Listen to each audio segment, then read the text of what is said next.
The Ten Commandments. Dear friends, in today's story, we will see what happened to the Israelites in Sinai. Mount Horeb, where God first revealed himself to Moses, is located in the wilderness of Sinai. Mount Horeb is also called Mount Sinai. When God sent Moses from here to Egypt, he said that when Moses delivers the Israelites, they would come and worship him on this mountain as a sign that it is the Lord who sent Moses. And just like God promised, the Israelites have now reached Mount Sinai. As soon as they reached there, Moses went up to meet the Lord. The Lord called to him out of the mountain, saying, "You shall call to the house of Jacob and tell the people of Israel, you yourselves have seen what I did to the Egyptians, and how I bore you on eagle's wings, and brought you to myself. Now therefore, if you will indeed obey my words and keep my covenant, you shall be my treasured possession among all the people, for all the earth is mine, and you shall be to me a kingdom of priests and a holy nation." So Moses came down and told the people all the words that God had commanded him. The people told that they will obey what God has said. So Moses consecrated the people.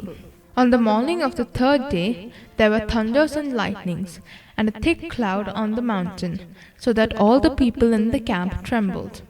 Then Moses brought the people out of the camp to meet God, and they took their stand at the foot of the mountain. Mount Sinai was wrapped in smoke because the Lord had descended on it in fire. The whole mountain trembled greatly. The Lord came down on Mount Sinai to the top of the mountain, and the Lord called Moses to the top, and Moses went up. And the Lord said to Moses, "Go down again and warn the people, lest they break through to the Lord to look, and many of them perish." Moses obeyed God and set limits around the mountain, so that the people did not cross over. When the Israelites saw how God came down on the mountain, they trembled and said to Moses, "You speak to us and we will listen, but do not let God speak to us, lest we die."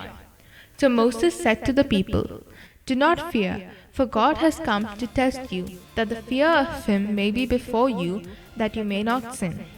And Moses went up with Joshua to the mountain.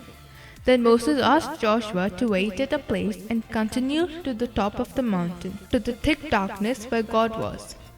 And then God spoke to Moses there, and gave him commandments and rules for the children of Israel to follow. Since the time God chose Abraham, no nation has had such encounters with God.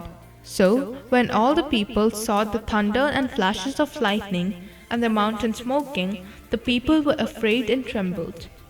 Starting from commandments like, they should not have any other god before him, and that they should not make idols, God wrote down 10 commandments on how we should behave in relation to God and in relation to one another. In addition to this, God also gave them around 600 commandments. Have you ever wondered about why God gave so many commandments to the Israelites? When God chose a nation for himself, God wished that all nations would come to know of him, seeing how the Israelites lived. Along with that, God wants us to understand that man who has fallen cannot come to God who is holy unless there is a sacrifice. God who commanded Pharaoh to let Israel go so that they can worship him and delivered them with a strong hand, now gave his people the rules to worship him.